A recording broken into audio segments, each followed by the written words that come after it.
Class tensor analysis का हम रीमानियन space वाला चैप्टर कर रहे थे, उसके आगे शुरू करते हैं। आज डेफिनेशन है रीमानियन स्पेस की। डेफिनेशन सबसे पहले पढ़ेंगे, फिर उसके बाद समझते हैं, ठीक है। If the square of the line element ds, if the square of the line element ds between two neighboring points whose coordinates are xi and xi plus dxi in Vn, यानी कि vector space v1 v2 v3 is given by ds square is equal to gij dxi dxj equation number first, where gij are function of xi and g is equal to mod of gij is not equal to 0. The space is said to be Riemannian space. The space is said to be Riemannian space. Gij is called fundamental covariant tensor or metric tensor of the Riemannian space. इसको क्या बोलेंगे? ये tensor है। कैसा tensor है? Covariant tensor है, क्योंकि ये नीचे है। और कैसा टेंसर है? फंडामेंटल कोवेरिएंट, और उसको एक और नाम क्या दे दिया? Metric tensor of the Riemannian space, क्योंकि चैप्टर का नेम ही है मीट्रिक टेंसर और रीमानियन स्पेस। और क्या बोलेंगे इसको? gij dxi dxj, इस पूरे को नेम क्या बोलेंगे? Metric of the space. क्या बोलेंगे? Metric of the space. ये मीट्रिक का क्या है? स्पेस है। और क्या बोलेंगे? रीमानियन मीट्रिक बोलेंगे।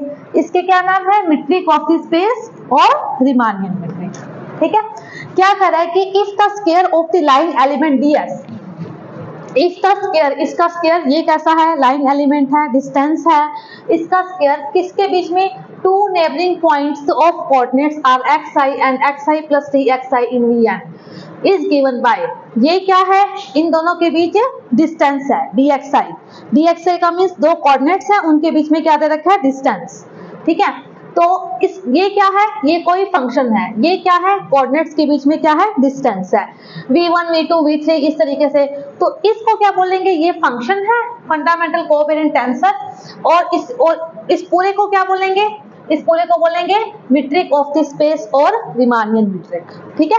तो ds square is equal to dx1 का स्क्वायर प्लस dx2 का स्क्वायर प्लस dx3 का स्क्वायर। इसको कंपेयर करेंगे तो g11 g22 g33, इसमें देखो कि कितना आंसर आ रहा है इसका 1। इसको हमने खोला हुआ है, पहले मीट्रिक टेंसर वाला किया था पिछली क्लास में, है ना। तो g11 g22 g33 की value 1, gij is equal to 0 कब होगा? जब i की वैल्यू नॉट इक्वल टू 0 के बराबर होगी। हर बार ऐसा ही करना है। और gij को बोलना क्या है? Metric tensor of the Riemannian space. और इस पूरे को क्या बोलना है? मीट्रिक ऑफ द स्पेस और रीमानियन मीट्रिक, ठीक है। आपको रीमानियन स्पेस की डेफिनेशन समझ आ गई। ds square is equal to gij dxi dxj, और ds स्क्वायर जब हम इसको खोलेंगे तो g11 और ds1 square plus g22 dx2 square plus g33 dx3 square. g11 g22 g33 की वैल्यू 1 आएगी, और बाकियों की वैल्यू क्या आएगी? 0 के बराबर, क्योंकि हमने पीछे क्वेश्चंस किया, हमने सब में 1 2 1 3 2 1 2 3 की वैल्यू किसके बराबर ली है? 0 के बराबर ली है, ठीक है। इसको हम बोलेंगे मीट्रिक ऑफ द स्पेस और इसको बोलेंगे मीट्रिक टेंसर, ठीक है। ये है रीमानियन स्पेस की डेफिनेशन। इधर देखो, थ्योरम है आगे, सबसे पहले पढ़ेंगे। Show that gij dxi dxj is invariant और ds is independent of coordinate system. इधर ही देख लो, एक ही स्टेटमेंट है, दोनों में से दोनों का मतलब एक ही है, ठीक है। तो ये प्रूफ कर दो, show that gij dxi dxj is invariant. Invariant की डेफिनेशन फर्स्ट चैप्टर में पढ़ी थी, बार के कोऑर्डिनेट्स और विदाउट बार के कोऑर्डिनेट्स इक्वल आने चाहिए, यही पढ़ी थी डेफिनेशन हमने। तो हमने प्रूफ लिखा, सबसे पहले दो कोऑर्डिनेट सिस्टम लेने पड़ेंगे, कंसीडर करेंगे उसको, उसके ऊपर ट्रांसफॉर्मेशन लॉ लगाएंगे। Consider the transformation from xi to xi bar, the transformation laws for gij as a tensor is gij bar, ठीक है। gij bar is equal to, ये हम लॉ लगाएंगे कोवेरिएंट लॉ, तो del x alpha del x i bar del x beta del x j bar g alpha beta, ठीक है। क्या लगाया? सिंपल कोवेरिएंट ट्रांसफॉर्मेशन लॉ लगाया है दो कोऑर्डिनेट सिस्टम में। इसको इधर लेके आएंगे तो यहाँ क्या आ जाएगा? 0। दोनों साइड से dxi बार dxj बार से मल्टीप्लाई किया, इधर करेंगे तो 0 ही आ जाएगा, है ना। फिर दोनों को इधर, इन दोनों को मल्टीप्लाई किया, इसको इधर और इसको इधर मल्टीप्लाई किया, ठीक है।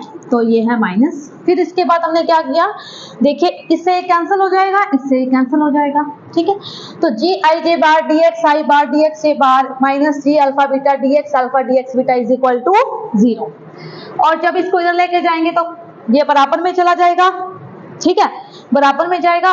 और ये अल्फा और बीटा क्या है, डमी इंडेक्सेस है, तो अल्फा की जगह आई, बीटा की जगह जे, ये चेंज कर दिया। Hence D I j d x i d x J is invalid. समझ आया, ठीक है।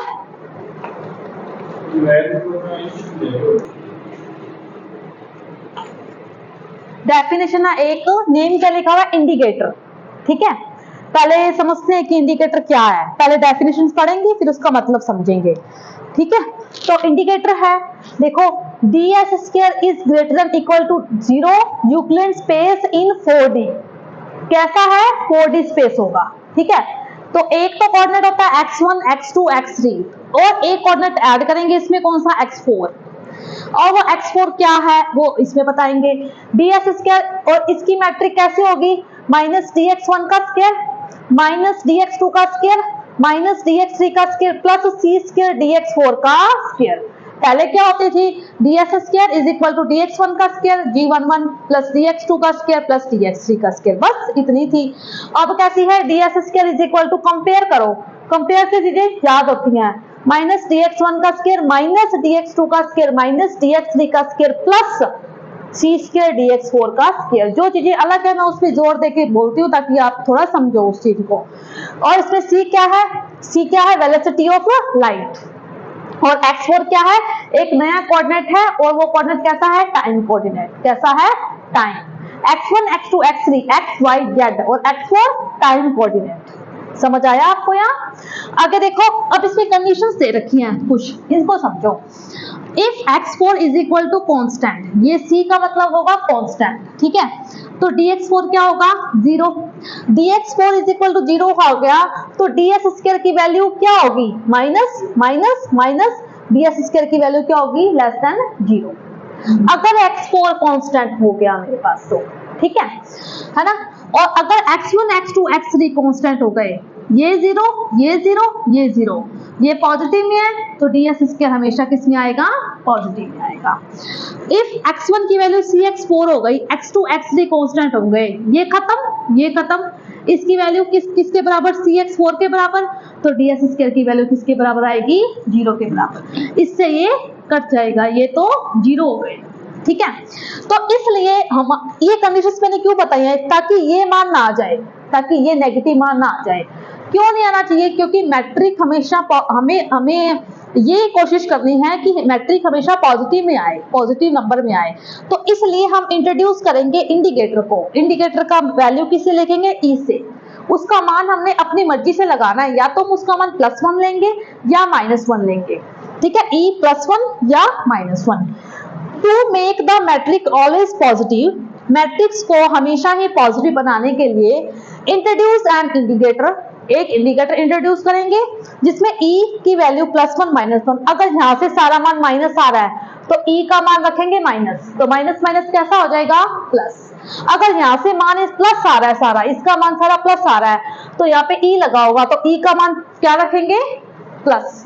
तो ये ऐसे लिखेंगे, डी एस, दिख रहा है नीचे, डी एस स्क्वायर ई, तो g i j d x i d x j. ये इंडिकेटर, ये क्या है, इंडिकेटर, इसका मान +1 और -1 अपनी मर्जी से ले लेना है। जब इसमें मैट्रिक का मान हमारे पास माइनस आ जाए तो ई का मान माइनस ले लो, जब हमारे पास मैट्रिक का मान प्लस आ रहा है तो उसका मान +1 ले लो। पहले यही पढ़ा था, ई नहीं था पहले, तो मैट्रिक में माइनस आता था, वो नहीं आना चाहिए, क्योंकि मैट्रिक क्या है, एक डिस्टेंस है, ds क्या है, एक डिस्टेंस है, डिस्टेंस माइनस में नहीं होता, इसलिए ds is equal to e g i j d x i d x जे।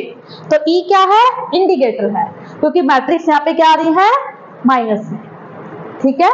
कोई दिक्कत है इस डेफिनेशन में,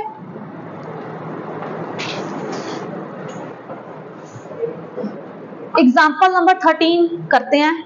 Prove that 1, 0, 0, 0 and √2, 0, 0, √3 divided by c are unit vectors in V4 with the metric ts square is equal to minus dx1 का square minus dx2 का square minus 3dx3 का square plus c square dx4 का square.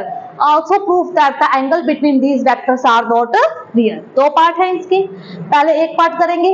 सबसे पहले solution देखेंगे। सबसे पहले solution में क्या करेंगे, ये a मान लीजिए, ये क्या है, एक ये, ठीक है, और इसको क्या लेंगे हम, b 2,0,0 √3, ठीक है, a मान लिया, ये b मान लिया।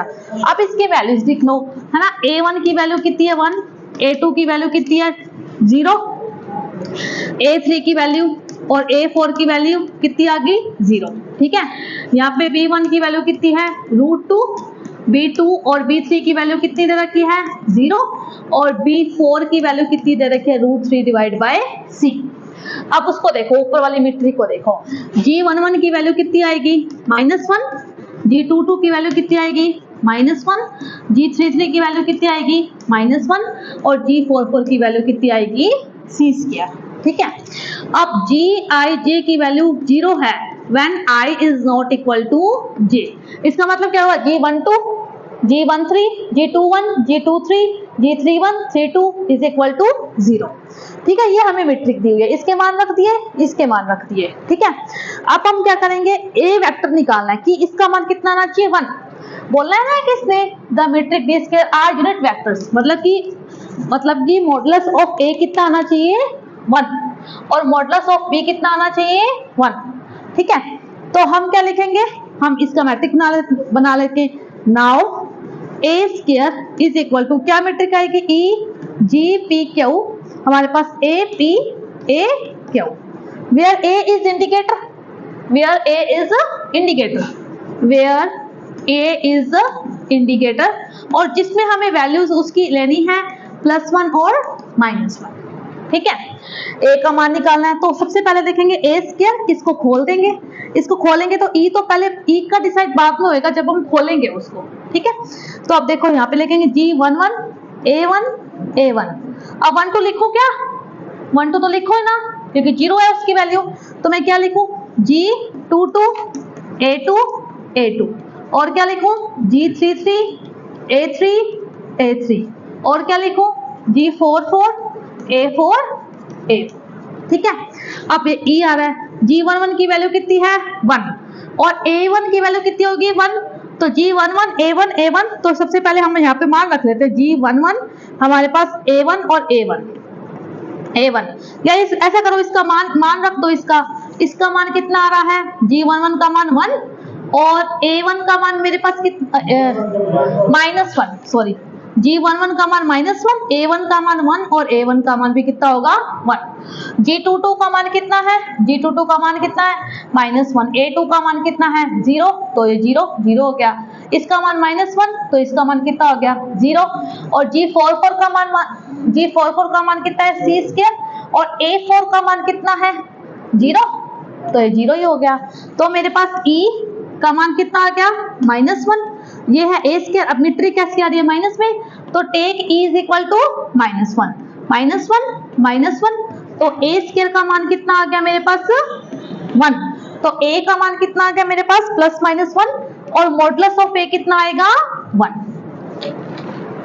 आ गया। इसका मान कैसा आया, यूनिट वेक्टर्स बोला था उसने, सबसे पहले a1, 0,0,0 b 2, 0,0, √3 divide by c, a1 a2 a3 a4 b1 b2 b3 b4, g11 -1 g22 -1 g33 -1 g44 c square a square. पहले इसका वेक्टर निकालेंगे, यूनिट वेक्टर इसको ही बोला है, तो e g p q, e क्या है इंडिकेटर है, +1 -1 लेना है, g p q a p a q, खोल दो इसको, सबके मान रख दो, e -1 में आ रही है मैट्रिक, e की वैल्यू -1 ले ली, a square is equal to 1, जब ऊपर जाएगा तो +-1, लेकिन मॉडुलस लेंगे तो कितना आएगा 1 आएगा, ठीक है। वहां स्पेस है,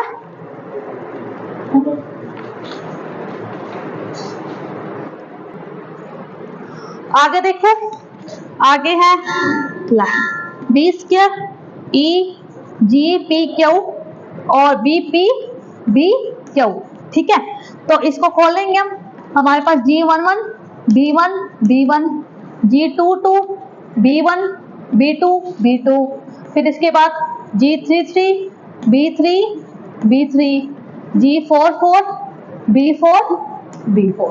अब मान रखता हूँ इसके E1 -1 है ना, G11 का मान, B1 का मान कितना है √2 और इसका मान कितना है √2, G22 का मान कितना है -1 और B2 का मान 0, इसका मान -1, इसका मान 0, G44 का मान क्या है c² और इसमें B4 का मान कितना है √3 डिवाइड बाई c का स्क्वायर।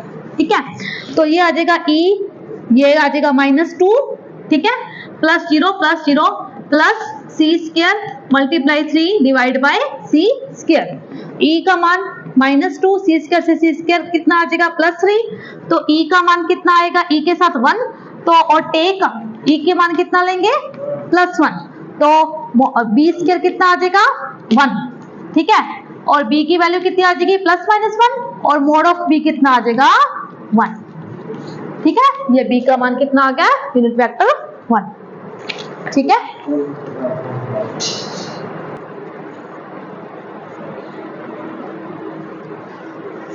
बाकी हम नेक्स्ट क्लास में करेंगे।